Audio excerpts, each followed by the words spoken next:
Bonjour à tous, Pasteur Marie-Hélène Moulin, j'ai le plaisir de vous apporter la parole aujourd'hui. Et nous sommes sur à vrai dire, ce qui au départ devait être un message sur la confiance est en train de se transformer en série sur la conscience.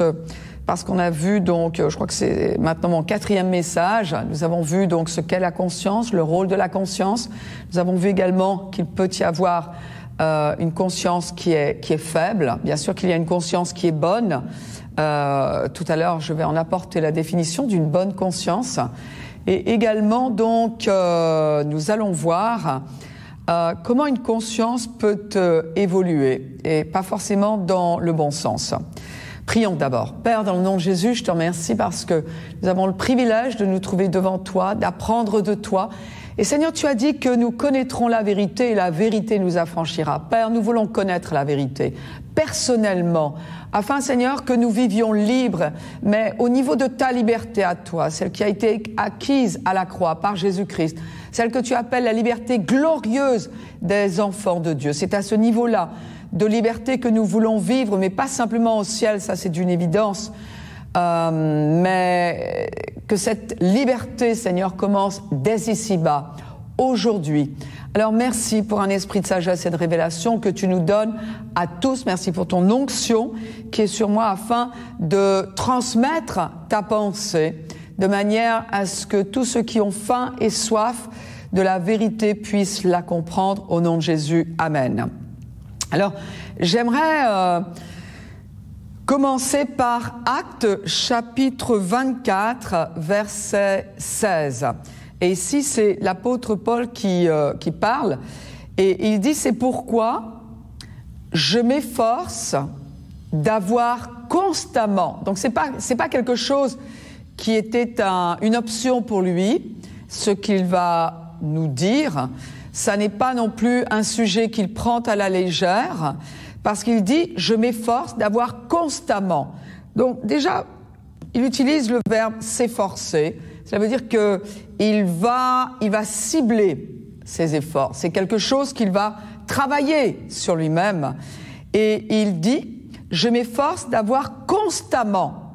Et l'effort vient dans le fait d'avoir cette constance. Cette constance, à quel niveau? Eh bien, il dit, je m'efforce d'avoir constamment une conscience sans reproche devant Dieu et devant les hommes. Waouh! Le grand apôtre Paul est quelqu'un qui, je dirais, soignait l'état de sa conscience.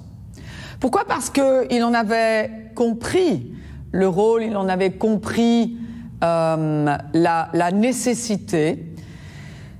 Et encore une fois, peu de gens font le distinguo entre le rôle du Saint-Esprit dans la vie du croyant et la conscience.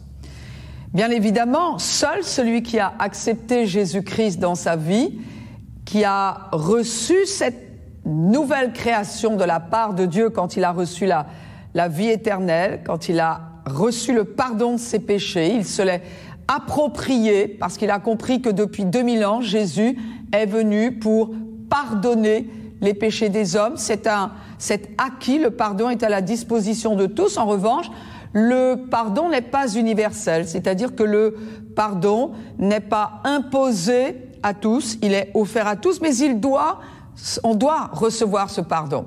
Quand nous acceptons ce pardon, eh bien, il y a un miracle qui se passe dans notre cœur, c'est-à-dire que par la puissance du Saint-Esprit, Dieu recrée notre être intérieur. Il nous recrée.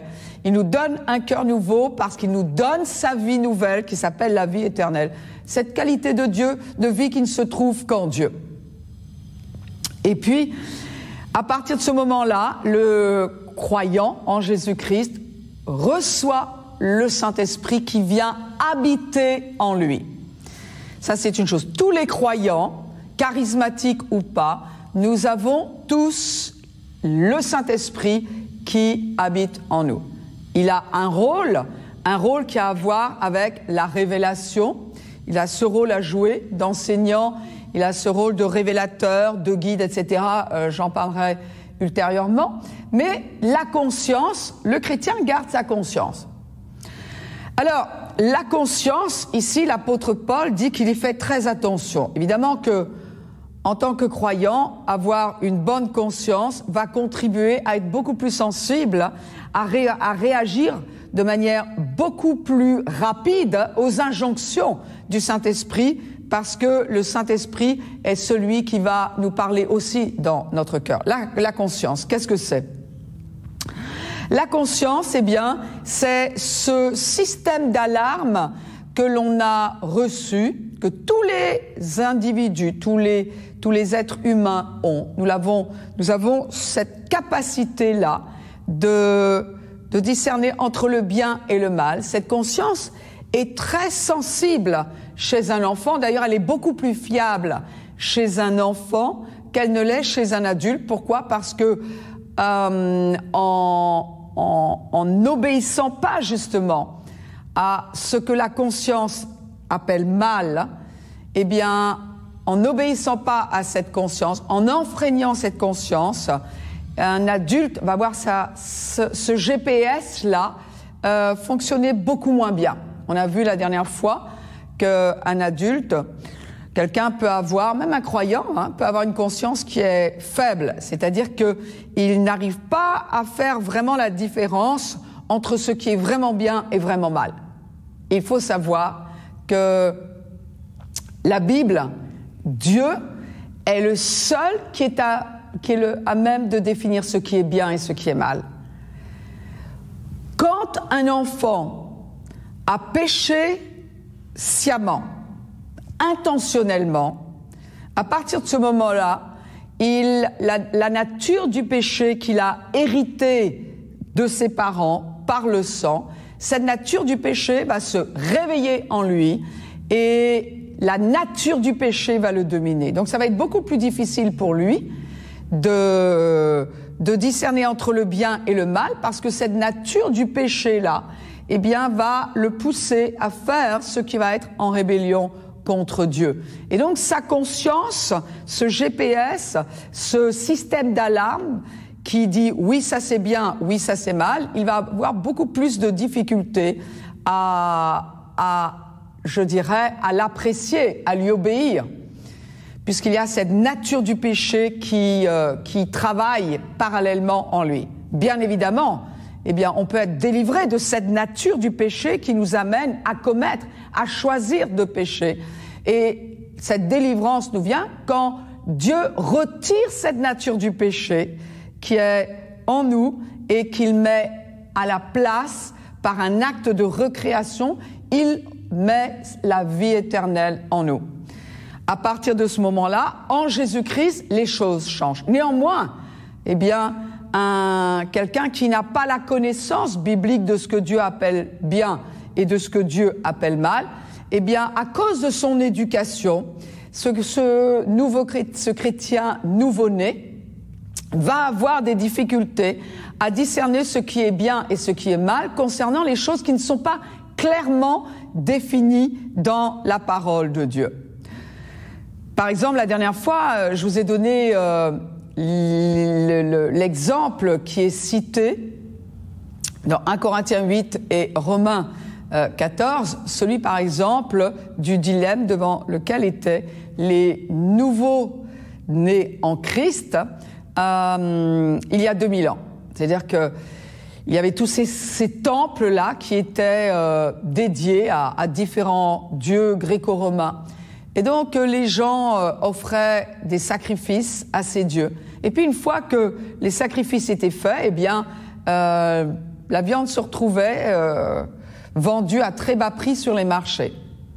Bien, il y avait des chrétiens qui avaient accepté le sacrifice de Jésus-Christ, qui a été pardonné de tous leurs péchés, et qui disaient, ben non, moi je me détourne des idoles, et je crois que Jésus-Christ est mon sauveur, celui qui est mon seul médiateur avec Dieu.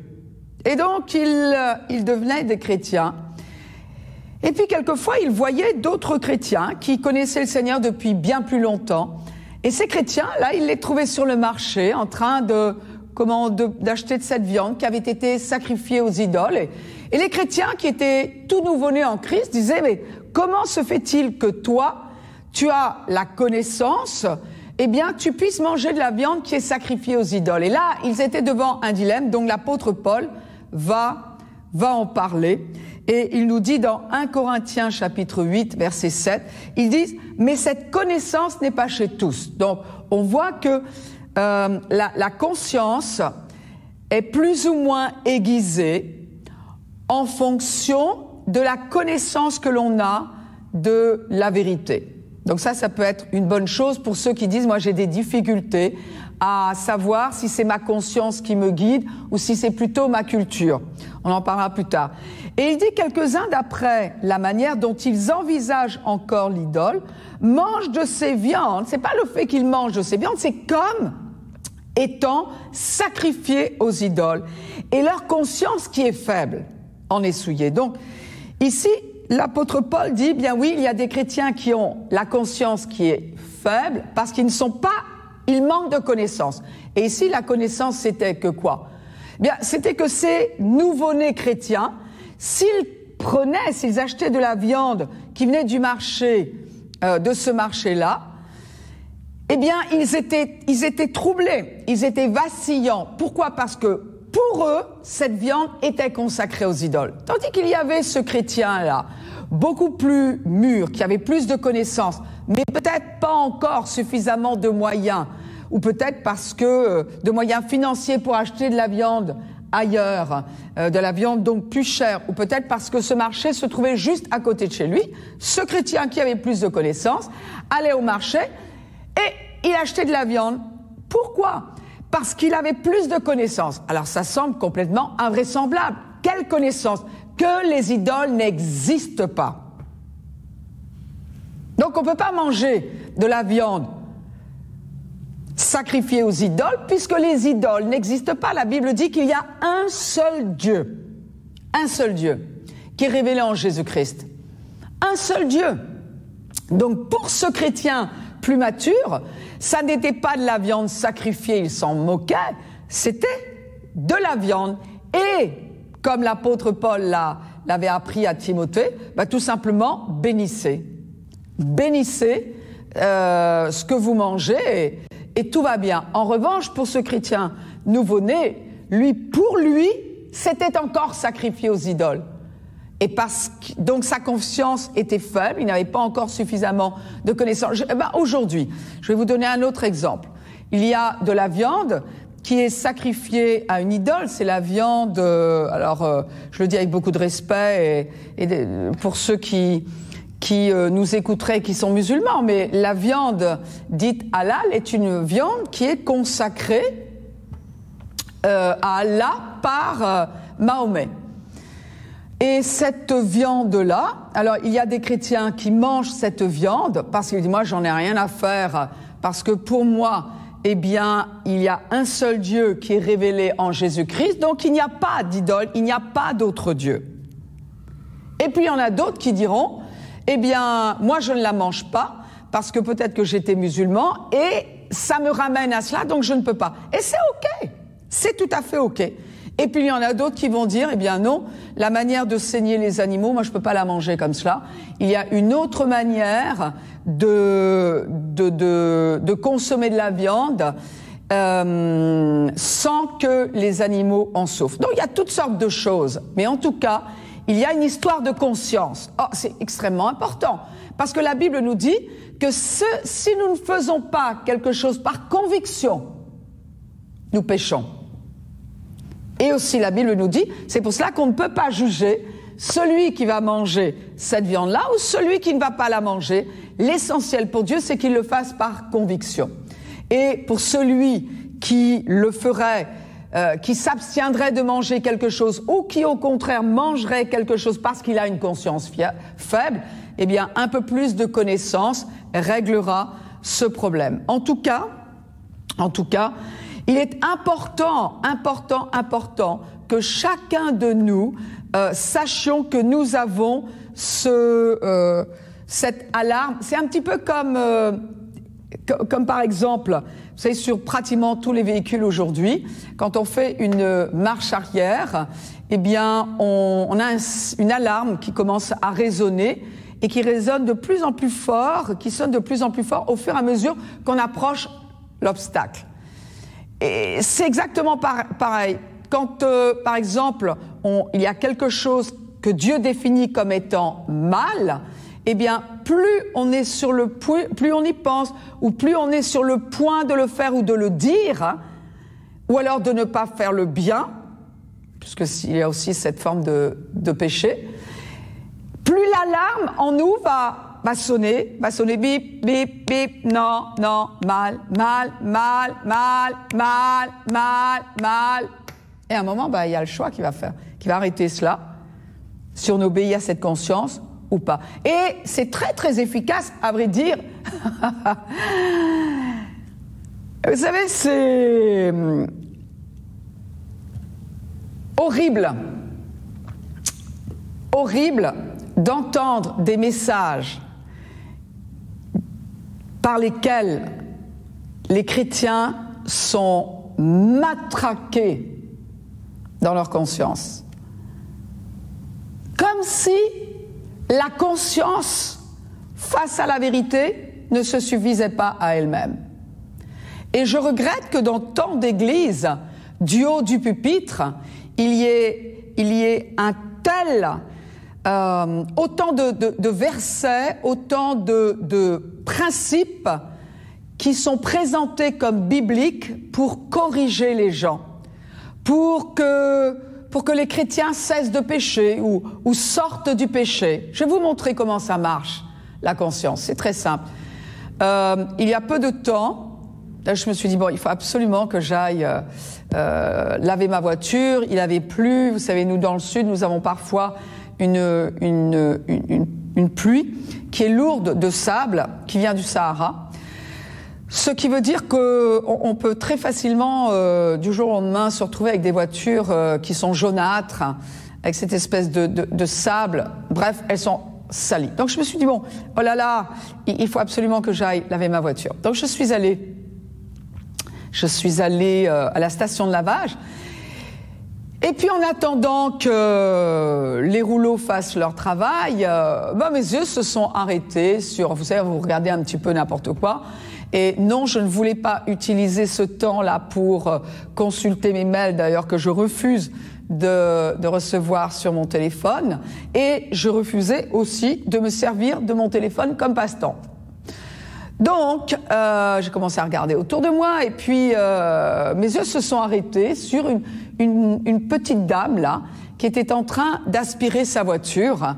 Et je me suis dit, la manière dont elle était vêtue, je me suis dit, la petite dame, elle avait son masque, et je me suis dit, elle doit vraiment avoir chaud, parce que ce jour-là, il commençait vraiment à faire chaud.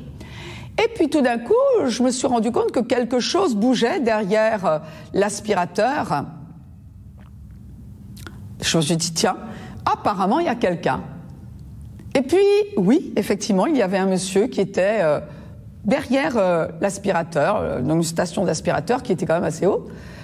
Et puis, je l'ai regardé, mais voilà, comme j'aurais pu regarder les feuilles de l'arbre qui était à côté de moi, je l'ai regardé. Puis tout d'un coup, j'ai réalisé, je me suis dit, non mais c'est nul ça. Je ne sais pas si ce monsieur était son mari, mais ça n'a plus aucune importance. Un homme qui est là, en train de regarder une femme qui passe l'aspirateur de sa voiture. Puis j'ai vite compris que oui, effectivement, c'était son mari. Et j'ai trouvé ça de nul. Parce que on voyait bien que c'était quelqu'un qui connaissait cette dame. Alors, c'est ce que j'étais en train de me dire. Quelle horreur! Ça, c'est un minimum de courtoisie. Et la courtoisie, c'est bien. Pourquoi? Parce que ça a à voir avec le fait de penser à l'autre. C'est ça, l'éducation. Et ce monsieur, apparemment, avait une autre éducation. Et puis donc, cette femme-là était en train d'aspirer, arrivée à ce stade-là, était arrivée au côté conducteur. Et puis le monsieur... Alors, pourtant, je n'ai pas eu un regard méchant, un regard moqueur. Il n'y avait absolument rien. J'étais juste dans ma réflexion. d'une manière ou d'une autre, mes yeux se sont arrêtés sur lui. Et puis tout d'un coup, j'ai vu que ce monsieur-là, il commençait à bouger.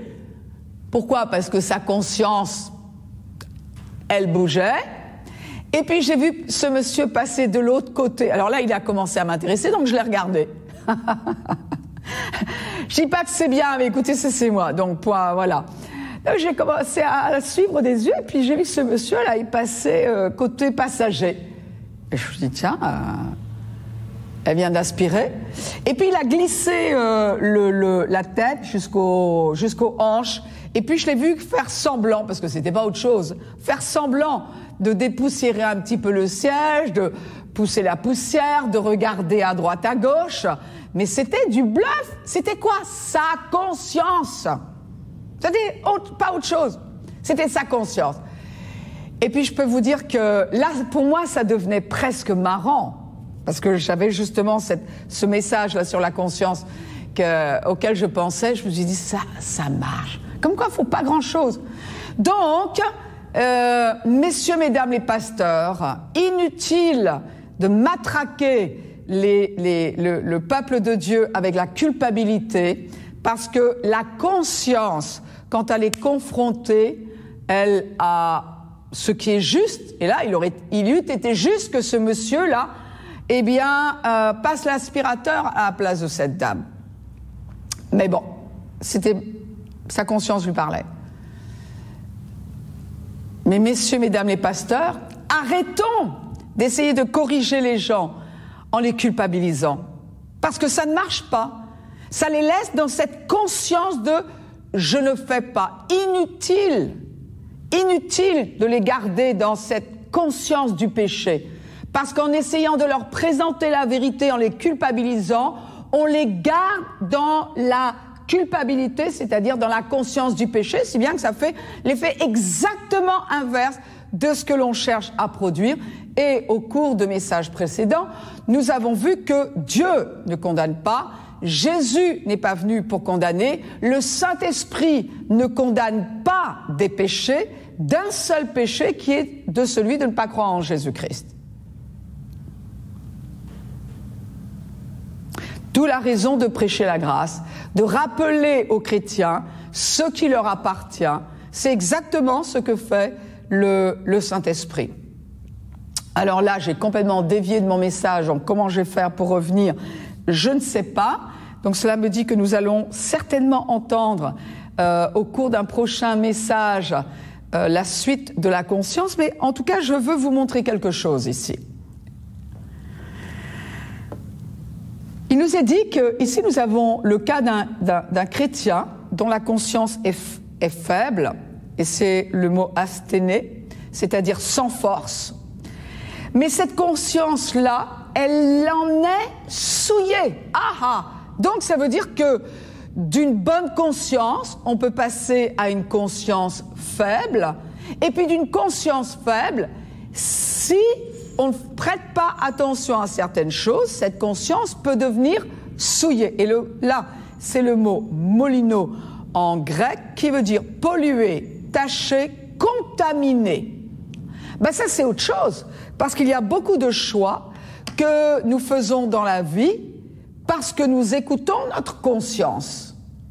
Ce qui veut dire que si ma conscience est polluée, si ma conscience est entachée au point d'avoir été contaminée, eh bien sûr que ça va avoir un impact dans ma vie quotidienne et dans ma destinée. Alors, comment ça peut arriver que quelqu'un qui a une conscience qui ne sait pas trop discerner entre le bien et le mal, ou qui a une conscience faible, c'est-à-dire une conscience qui ne puisse pas être capable de dire « oui, ça c'est bien » et « oui, ça c'est mal ». Comment une conscience peut-elle arriver à devenir souillée? Eh bien, tout simplement, c'est dans le cas où quelqu'un viole sa propre conscience continuellement. C'est quelqu'un qui sa conscience veut dire « non, ça n'est pas bien, ce que tu es sur le point de dire, ça n'est pas bien. Ça n'est pas bien. » Et puis, la personne a cette colère et moi, et va se justifier. Oui, mais moi aussi, j'ai le droit, après tout, Donc je vais violer ma conscience et je vais dire ce que j'ai envie de dire. Alors, il y a des chrétiens qui disent « Ouais, mais on peut dire ce qu'on a envie de dire. » Ah bah, tu peux. Tu peux dire ce que tu as envie de dire. Mais la Bible dit « Tu mangeras ». C'est-à-dire qu'il y a des conséquences. Et rappelons-nous ce que j'ai prêché en début d'année. Nous avons le choix de faire ou de ne pas faire, de dire ou de ne pas dire. En revanche, nous ne pouvons pas choisir les conséquences. Et la Bible nous dit que nous devons faire attention à ce que nous disons parce que les paroles, eh bien, nous allons en récolter les fruits. Donc oui, nous sommes libres de dire, mais c'est pas intelligent. Quand notre conscience nous dit ne dis pas, ou ne fais pas, ou au contraire, fais parce que ça c'est bien, et parce que nous avons décidé de réclamer des droits qui, à vrai dire, ne sont que ceux de notre chair, ou peut-être de penser de le faire parce qu'on pense à notre réputation, ou parce qu'on a peur de l'avenir, ou parce que mon père le faisait, moi je le fais aussi. Et on viole notre conscience. Et on le fait. Et on le fait. On a des remords. On sait que c'est pas bien, mais on le fait. Et on le refait. La Bible nous dit que notre conscience finira par être souillée, contaminée. Rappelons-nous, tout ce qui n'est pas conviction tout ce qui n'est pas conviction est péché. Ésaïe 5:20, on se rappelle de ce verset. Malheur à ceux qui appellent le mal bien et le bien mal, qui changent les ténèbres en lumière et la lumière en ténèbres, qui changent l'amertume en douceur et la douceur en amertume. Et je vais vous dire, mes amis, c'est vrai qu'il y a 2000 ans, le péché était énorme. Énorme. Ce qui se faisait était énorme. Ce qui est assez intéressant, c'est que, à travers la loi de Moïse, la loi mosaïque, à travers, bien sûr, les 10 commandements, mais c'est surtout l'ensemble, c'est-à-dire les 613 commandements qui ont les 603 commandements ont fini par définir les 10 commandements qui ont été gravés sur des pierres, d'abord par la main de Dieu. Et dans ces 613 commandements-là, il y a des commandements qui ont à voir avec la loi cérémoniale, c'est-à-dire ce qu'il faut faire lorsque l'on veut offrir un sacrifice à Dieu, etc. Il y a des articles de la loi qui ont à voir avec la société, le social, le rapport social, et puis qui vont établir d'ailleurs sur le plan juridique ce qui est condamnable ou pas. Mais il y a aussi cette loi morale-là. Et ces commandements-là définissent très bien ce que Dieu appelle bien, ce que Dieu appelle mal. Ces commandements ont été donnés des siècles avant la corruption qui a vraiment été répandue il y a 2000 ans. Moi, ce que je trouve intéressant, c'est que ce degré de corruption est en train de revenir. Donc, lors de la première venue de Jésus, eh bien, il y avait un grand niveau de corruption. Un niveau de corruption que je n'ai pas connu, moi, par exemple, dans mon enfance, dans mon adolescence, mais que je suis en train de constater dans ma vie d'adulte qui commence un peu à mûrir. On peut dire qu'il commence. 61 ans et demi, je veux dire, c'est encore jeune. Et j'entrevois ce qui va arriver. Je peux déjà l'entrevoir. Je me souviens de lire des passages de ces commandements dans l'Ancien Testament et de me dire « Waouh, c'est vraiment fort, c'est fou de dire aux gens de ne pas faire telle chose ou telle chose. » C'est lourd. Je vais vous en donner un. La bestialité. Ça me choquait. Aujourd'hui, mes amis, je vous mets en garde. Et ça fait déjà depuis quelque temps que je le vois arriver.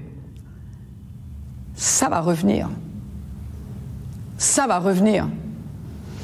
Alors, si nous voulons avoir une conscience qui est bien aiguisée,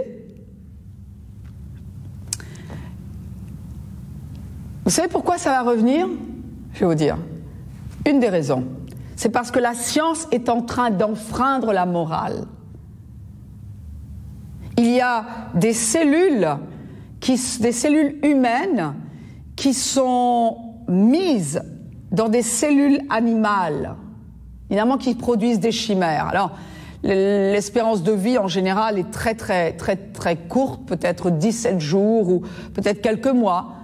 Mais le fait que cette barrière ait été franchie, pourquoi elle est franchie? Parce que la parole de Dieu dit qu'on ne peut pas mélanger des semences d'espèces différentes. C'est une chose de mélanger des semences de différentes tomates pour avoir une tomate hybride. Bon, c'est la même chose. Mais une tomate et une fleur, par exemple, c'est des espèces qui sont différentes. Je ne sais pas pourquoi je suis allée sur le sujet, mais la Bible dit clairement ce qui est bien et ce qui est mal. Quelqu'un qui va violer sa conscience encore et encore et encore. Je vais vous donner un exemple.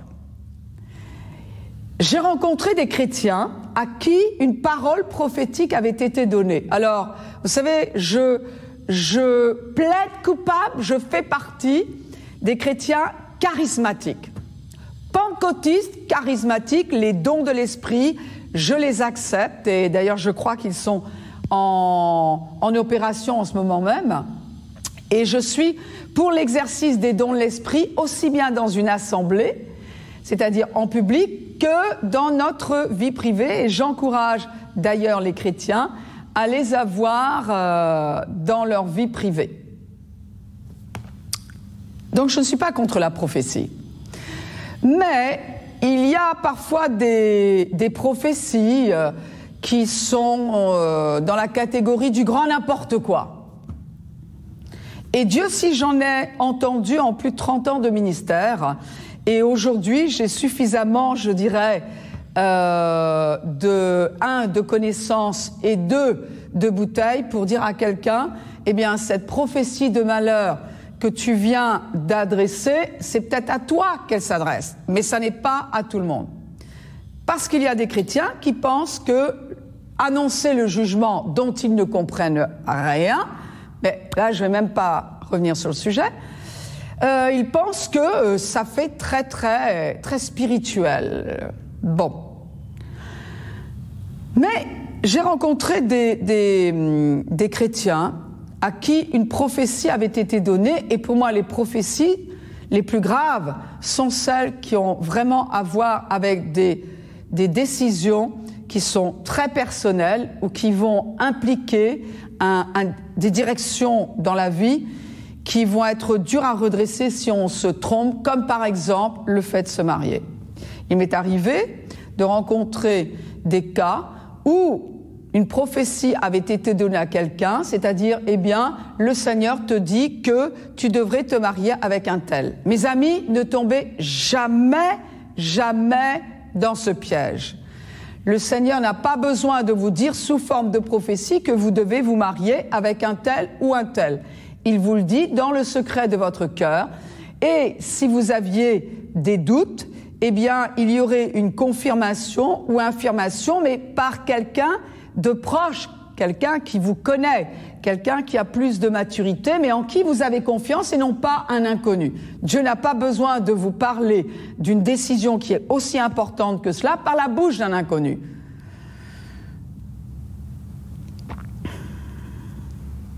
Et puis il y a des personnes qui ont ressenti un malaise.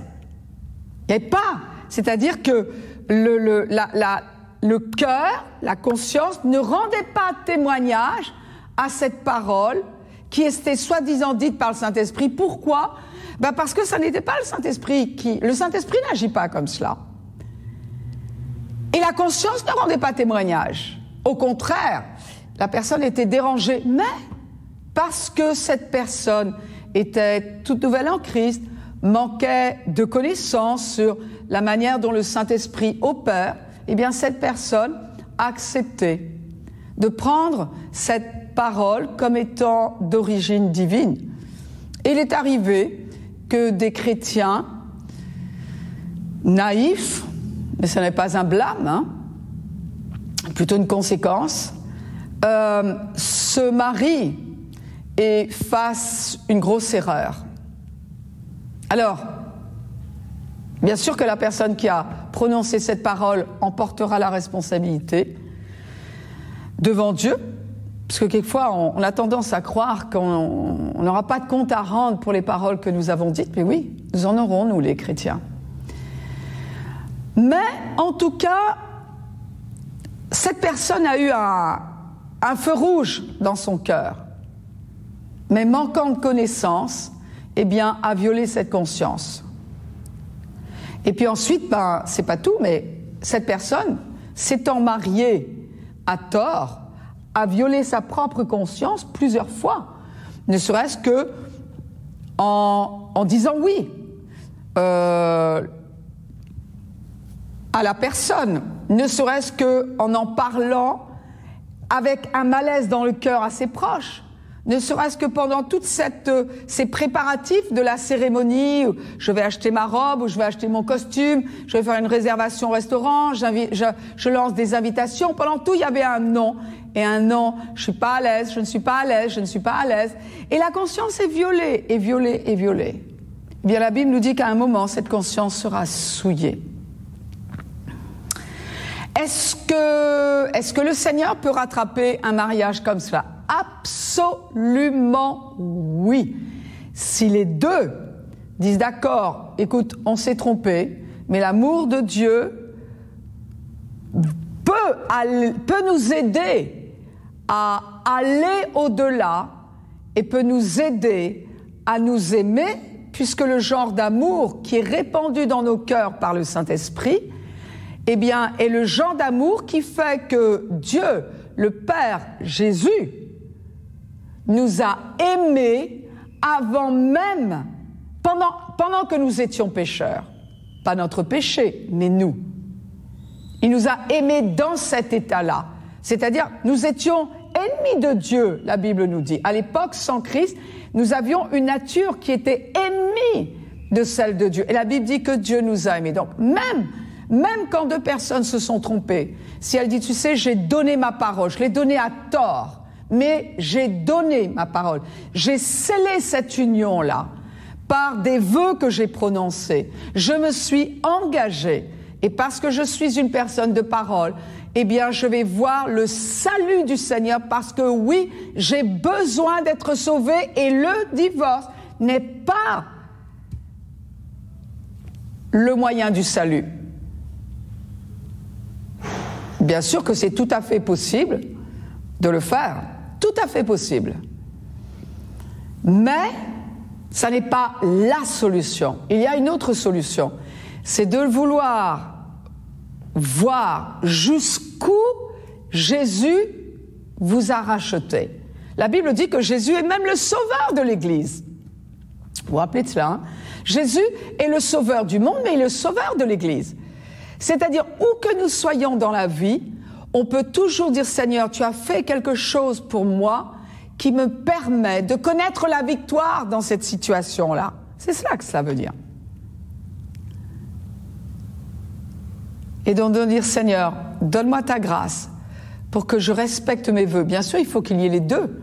Il faut qu'il y ait les deux. Mais si ce sont deux chrétiens qui se sont trompés, il faut que les deux fassent leur part. Il n'y en a pas un qui peut dire, bon ben moi je vais croire que le Seigneur va nous donner d'expérimenter l'amour tel qu'il devrait être dans un couple. Il faut que les deux s'y mettent. Il n'y en a pas un qui peut être paresseux en disant c'est de ta faute, voilà, débrouille-toi, et l'autre qui essaie d'arranger, d'exercer sa foi pour que le couple vive à la hauteur du standing que Dieu a réservé, c'est-à-dire qu'il révèle l'intimité entre l'Église, Jésus et son Église, parce que c'est ça. Et puis il ne peut pas y en avoir un qui parle tout le temps divorce, alors que l'autre est en train de parler foi. C'est pas comme ça que ça marche. Les deux doivent pratiquer la parole de Dieu, et là vous verrez un miracle. Mais ça, je l'ai entendu je ne sais combien de fois, parce que Dieu est Dieu. Dieu est celui qui restaure.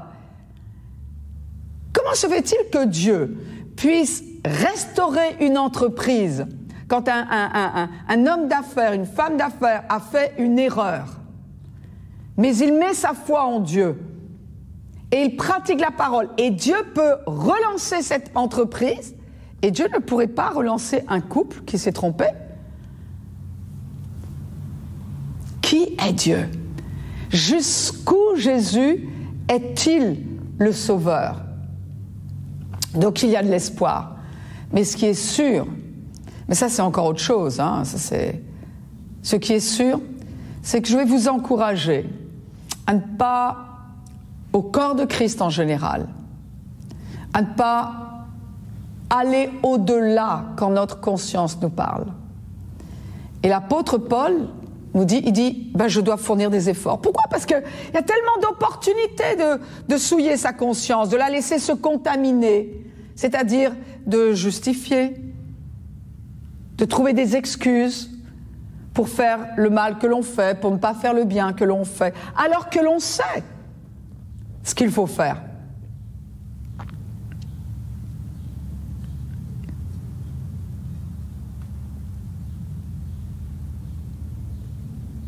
L'apôtre Paul dit, je m'efforce. Oui, il y a des efforts, mais ça paye. Ça paye. Vous verrez que le Saint-Esprit sera à même de vous guider avec beaucoup plus de finesse dans les choix de la vie. Il sera capable de vous parler. Vous entendrez la voix de Dieu de manière beaucoup plus claire. C'est-à-dire que vous entendrez parler de son plan pour vous, de sa destinée pour vous. Et ça commence dans votre conscience, dans votre cœur. Donc si vous savez, on a tous désobéi à notre conscience, un jour ou l'autre. Heureusement que plus on a de la connaissance, moins on le fait, et mieux on s'en porte. Mais le sang de l'agneau a été versé afin de purifier notre conscience des œuvres mortes. Et puis, je vous dirai une autre fois comment on peut retrouver la sensibilité de notre conscience, puisque c'est, gloire à Dieu, il y a toujours une solution, c'est possible. Donc, je vous l'expliquerai. Mais en attendant, la première chose à faire, c'est de reconnaître ce dont on a conscience, justement. Mais une fois qu'on a dit, Seigneur, je te demande pardon parce que voilà, ça, je savais très bien ce qu'il fallait faire et je ne l'ai pas fait. Et aujourd'hui, bien, j'en subis les conséquences parce qu'aujourd'hui, je me trouve dans une situation où je suis complètement en dehors des clous moraux que m'indique ta parole. Eh bien, dans ces cas-là, on dit, Seigneur, je reçois, je confesse, je dis que mes choix ont été péchés. Ou que, à force d'avoir agi sans cette conviction-là, vous savez, moi je préfère me tromper avec conviction plutôt que de faire un choix sans conviction. Parce que Dieu peut toujours nous rattraper, d'une manière ou d'une autre, mais les conséquences seront moins lourdes pour moi si je fais les choses par conviction. Mais, quand on sait qu'on s'est trompé, on dit, Seigneur, je confesse, c'est-à-dire, je dis ce que tu dis. Oui, j'appelle péché ce que tu appelles péché. Mais j'appelle aussi pardon, parce que le sang de Jésus a payé pour mes pardons. Et ce qui a été payé il y a 2000 ans, eh bien, je me l'approprie aujourd'hui. Je dis, oui, c'est à moi, je suis pardonné de mes péchés. Seigneur, purifie ma conscience. Donc, on va commencer par là. Mais je vais vous inviter à écouter les prochains messages, puisque le sujet est loin d'être terminé. Mais maintenant, peut-être que vous nous rejoignez pour la première fois, vous entendez parler vraiment de la puissance de la vie chrétienne qui a été donnée en Jésus-Christ, et vous comprenez que Jésus est venu pour traiter de tous les aspects de la vie. Jésus n'est pas simplement intéressé par les prières que nous faisons à genoux dans un lieu religieux. Non, ça n'est pas cela. La vie avec Dieu, nous avons été créés, nous les êtres humains, pour avoir une relation de père à enfant avec Dieu. Et tant que cette relation-là n'est pas devenue réelle, eh bien, nous vivons mal. Nous essayons de nous créer notre propre destin. Nous essayons de nous créer notre propre destinée. Nous essayons de donner un sens à notre vie. Un sens que Dieu seul peut donner à notre vie puisque nous avons été créés pour lui. Mais comment recevoir cette relation avec Dieu, cette relation filiale? Comment la recevoir? En devenant un enfant de Dieu. En devenant un enfant de Dieu, et c'est possible parce que Jésus est venu pour nous donner cette vie-là. La Bible nous dit très clairement, celui qui a le Fils, c'est-à-dire Jésus-Christ, a la vie. Celui qui n'a pas le Fils n'a pas la vie. La vie, laquelle? La vie de Dieu, la vie éternelle. Quand nous recevons cette vie éternelle, parce que nous acceptons que Jésus soit celui qui nous réconcilie avec Dieu. Il est celui qui est mort à la croix pour les péchés du monde, afin de nous mettre en règle vis-à-vis de Dieu. Ça, c'est ce qu'il a fait. Maintenant, ce qu'il nous reste à faire individuellement et en fonction de notre libre arbitre, en pleine conscience, c'est d'accepter que Jésus soit mort à notre place à la croix, de dire, eh bien, le prix a été payé pour mes péchés. Dieu, le Père, a envoyé son Fils afin de rétablir une relation libre entre lui et moi, afin de me mettre en règle avec Dieu. Et c'est ce que j'accepte aujourd'hui. Voilà, moi, c'est ce que je voudrais vous offrir. Vous permettre de vivre une relation d'enfant avec son Père, Dieu le Père, en acceptant Jésus-Christ, en recevant le pardon de tous vos péchés, en recevant la vie éternelle. Je vais vous inviter à prier. Vous êtes peut-être mal à l'aise si je vous le dis comme cela, mais si je vous invite plutôt à répéter une prière après moi, et si cette prière correspond à ce que vous avez dans le cœur, alors cela veut dire que cette prière qui va monter, que nous allons faire ensemble, qui va monter à Dieu, Dieu va la recevoir comme étant la vôtre. Prions. Mon Dieu, j'ai compris que tu ne m'en veux pas. Parce que Jésus a payé le prix pour mes péchés. Il y a 2000 ans. Mais aujourd'hui,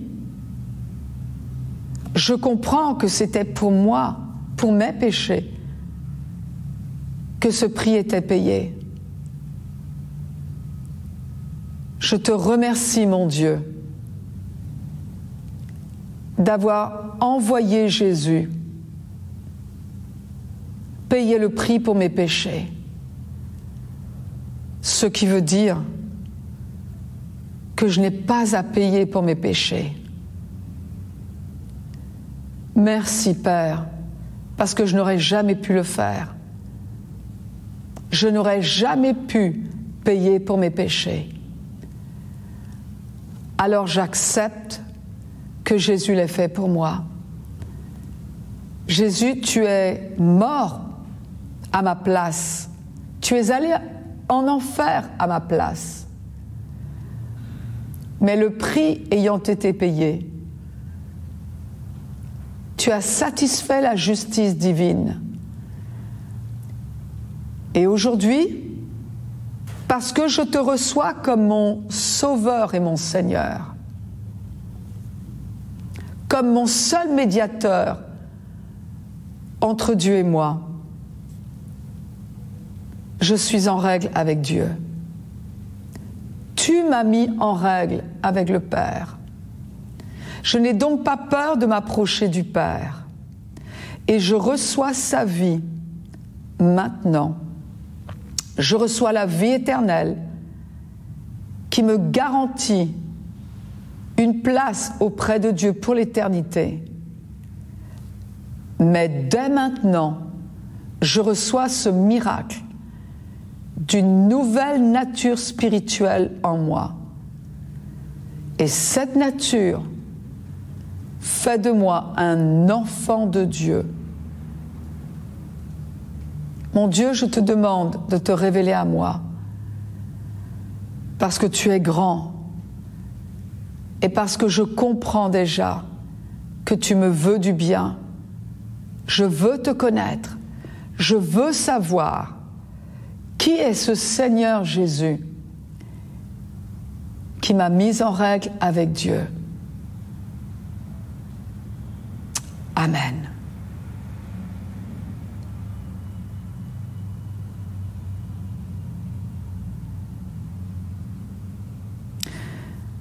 Il y a la présence de Dieu qui est sur vous maintenant et à vrai dire, vous ressentez une paix qui est toute nouvelle pour vous. Vous sentez comme enveloppé. C'est la présence de Dieu.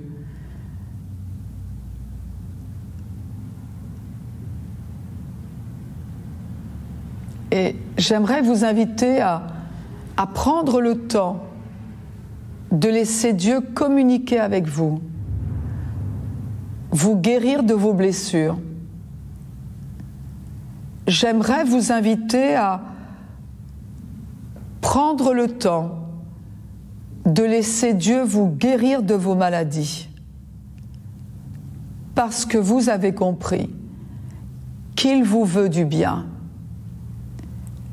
Laissez le Seigneur vous toucher. Laissez le Seigneur travailler en vous. Peut-être que vous ressentez le besoin de pleurer eh bien oui, c'est OK dans la présence de Dieu. Peut-être que même pour vous, ça fait longtemps que vous n'avez pas pleuré. Et vous allez vous sentir soulagé. Non, ce ne sont pas des larmes de crocodile. Non, ça n'est pas des caprices.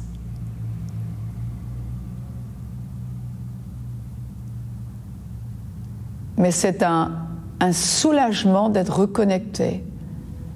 C'est un soulagement d'avoir été accepté par Dieu, de le savoir.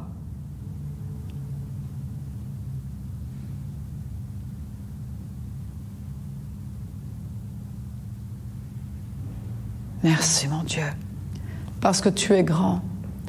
Merci mon Dieu, parce que dans l'esprit, la distance n'existe pas.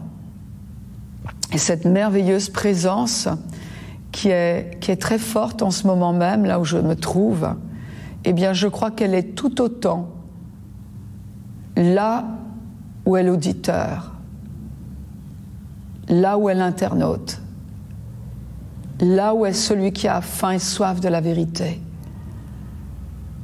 Merci Père, au nom de Jésus. Amen. Alors, si ce message vous a parlé, eh bien, je vais vous encourager à le partager. Ça, c'est une grande force. C'est-à-dire que cela fait de vous un évangéliste. Partagez, pensez, mais à qui est-ce que ce message pourrait apporter la guérison? Qui autour de moi est tourmenté par une conscience lourde? Qui a besoin de recevoir le pardon de ses péchés? Envoyez-le à des proches, à des amis lointains, dans un autre pays francophone. Mais faisons en sorte que la bonne nouvelle de l'Évangile soit prêchée jusqu'aux extrémités de la terre. Et puis, contactez nos bureaux.